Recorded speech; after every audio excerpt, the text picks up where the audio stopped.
Hello and welcome to my second session of a mini-series which focuses on supporting you with creative writing. This session is all about words and the importance of choosing really careful vocabulary to enhance your writing. Just a reminder that this is all based upon the image, the summoner, which I have taken from Once Upon a Picture, which is a really good website giving you a range of pictures to inspire creative writing. So, obviously it's key to make every word count. So today is all about improving that impact of vocabulary choices. Now, it's really important to understand that you don't want to create writing which sounds like you've swallowed a dictionary, which has every single most complicated word that you can possibly find. However, using resources like dictionaries and thesauruses is definitely a good move. So with this in mind, there's just a little reminder here of a useful tool when you're on a Word document. So you can see here I have a screenshot of the process that I have gone through to find some synonyms. So I started off with the word dark, and I decided I really want to be able to come up with different words instead of just repeating the same word dark again and again.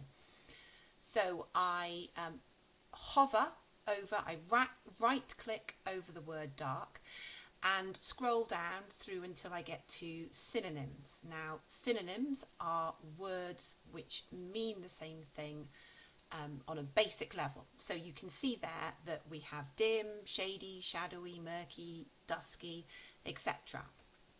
But all of these individual words actually have their own connotations. So this is when you have to be really careful and think about what you're trying to imply through your word choice. So if you take, for example, the word dusky, now to me that's quite a positive word. It makes me think of evenings, of just the dark is just falling and it's warm, and maybe like a Mediterranean experience. I might use that word dusky then.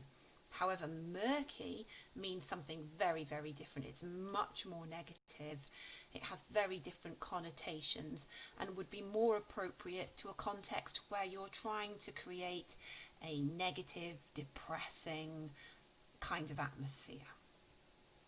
So really what I'm trying to say is that this is a really useful tool, and using a thesaurus and looking for synonyms is really useful, but you have to be appreciative of the connotations that words have and make sure you're choosing your words for the right reasons. Okay, so let's just go back to our picture. There it is with the small figure and the huge cliff and the looming giant, and remind ourselves, what were we actually interested in? Now for me, I thought that size, sounds, colours, the mist, the emotions, that these were all things that I wanted to focus on. Just a reminder that we went through this in my first session, so if you missed that, it's really important you go back and check that out before continuing with this. Okay, so we've got all those different ideas. Where are we going to go now?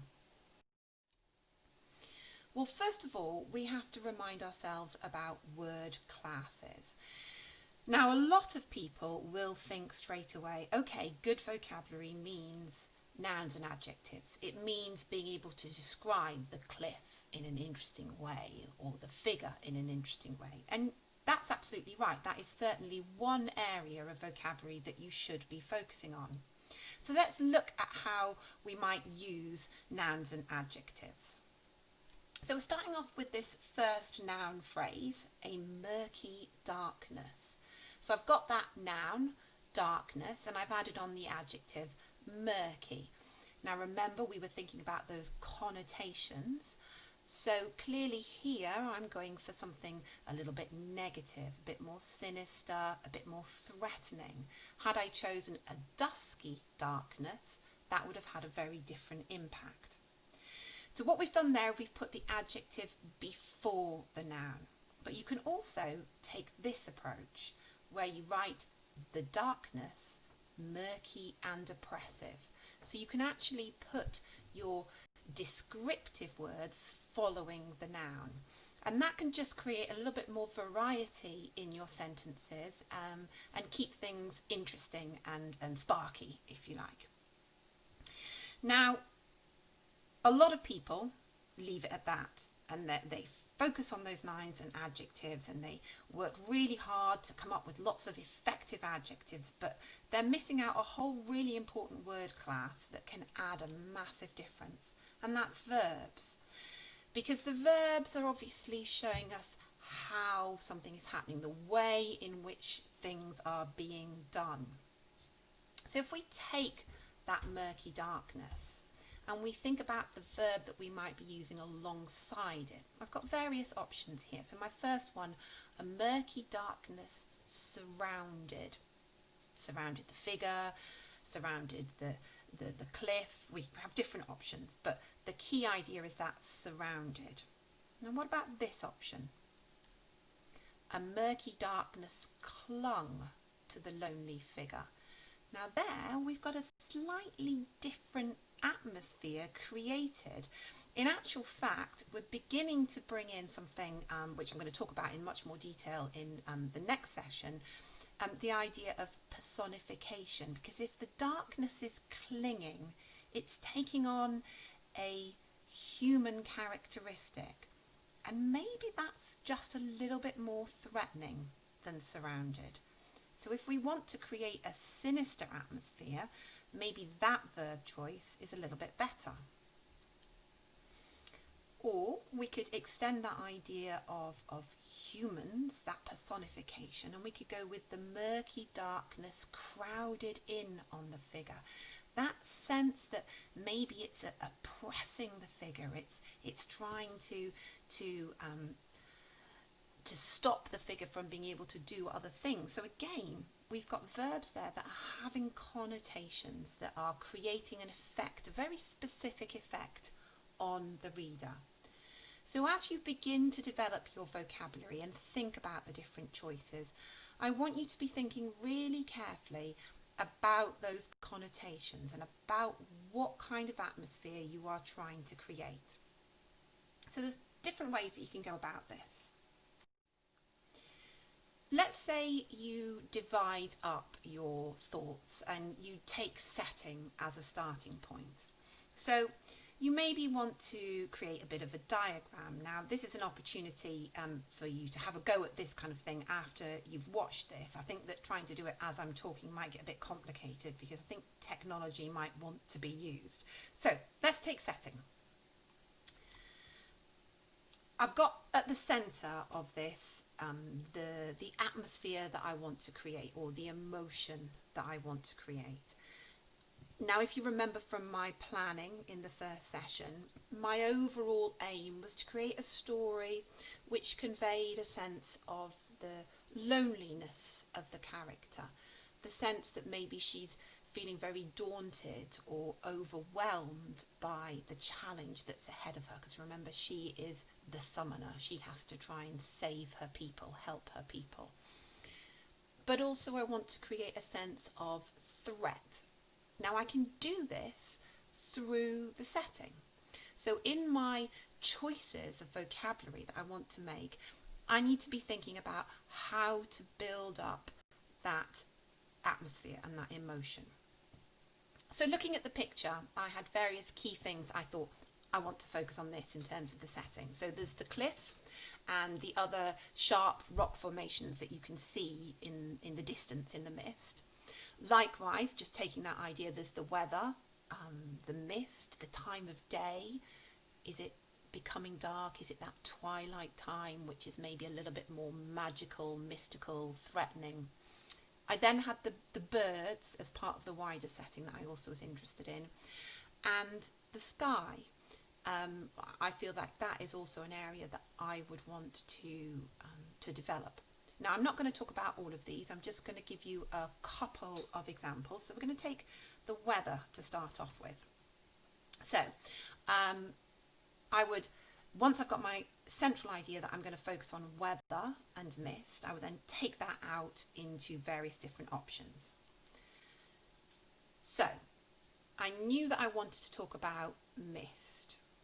So what I did was I had a little bit of a look at synonyms, found fog as an obvious other option, and it also listed miasma. Now I'm going to come back to that in a minute because this is about making careful word choices. So that's my noun.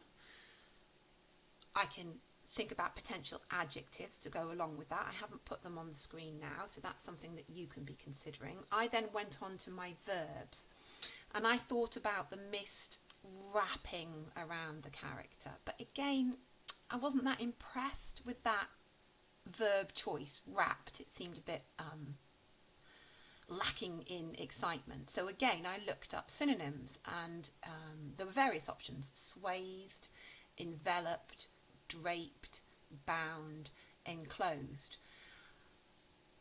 And again, when you look at those and think about the connotations, maybe some of them are better suited to the atmosphere of threat that I want to create, particularly enclosed, because that's a word that creates a sense of the way in which she might be feeling trapped.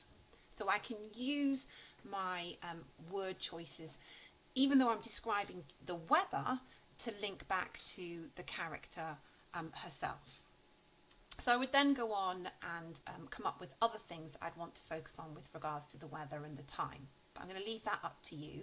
I'm going to move on to the birds. So with the birds, first of all, I asked myself, well, how do they move?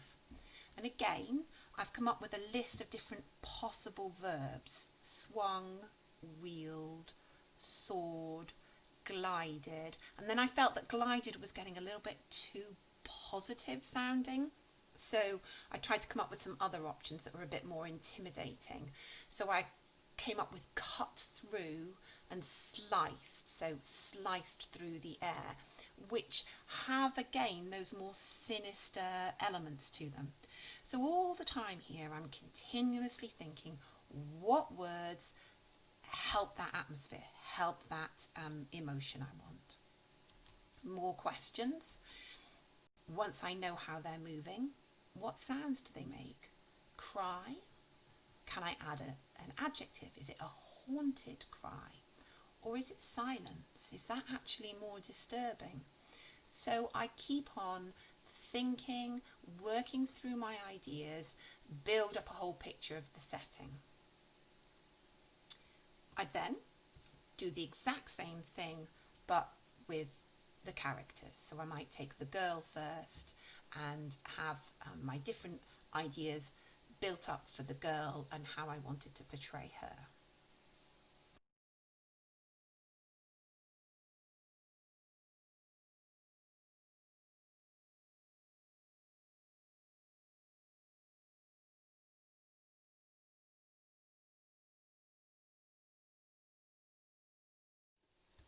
So I mentioned that I was going to come back to this word miasma. So I'm doing that now. The reason for me to come back to it is because I want to point out to you the importance of knowing the precise meaning of a word. So if you look at your thesaurus and you find an option that you think sounds interesting but you're not entirely sure what it means, I do want you to take the time to look it up in a dictionary. So I've got a screenshot here of the dictionary entry for miasma that comes up when I Google it, and it's got two definitions: an unpleasant or unhealthy smell or vapour. Now that definition doesn't seem to me to be appropriate to the story that I'm wanting to create. In my head there isn't a bad smell in this story. However, when we look at the second option, maybe we could do something with that. An oppressive or unpleasant atmosphere which surrounds or emanates from something. What it means by emanates, it means it comes out from something. And now you can see underneath that they provide you with an example. So there was a miasma of despair over this place. Now actually I really like that. So I would be looking at that and thinking, oh, I might just steal that phrase, a miasma of despair, because I could definitely potentially use that in my story. So checking out those dictionary entries and looking at what the definitions are, but also an example of how they are used, really will help you with your own writing.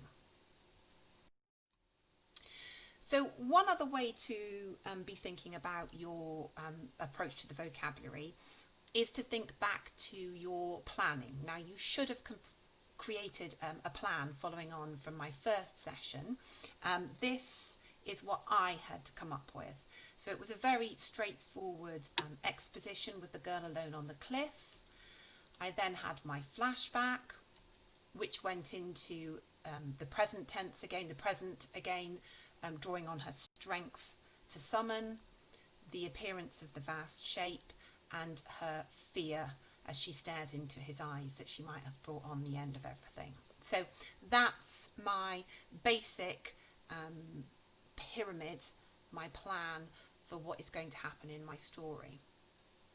So one of the things that I could do is I could lay it out in a similar sort of manner to this, and then for each section I could start to think about what kind of vocabulary I might be applying.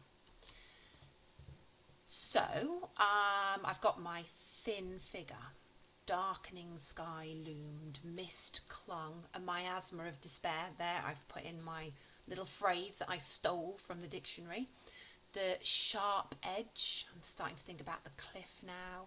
A vast gulf yawned beneath, so I'm taking my verbs and thinking about that vocabulary choice that starts to hint at using personification.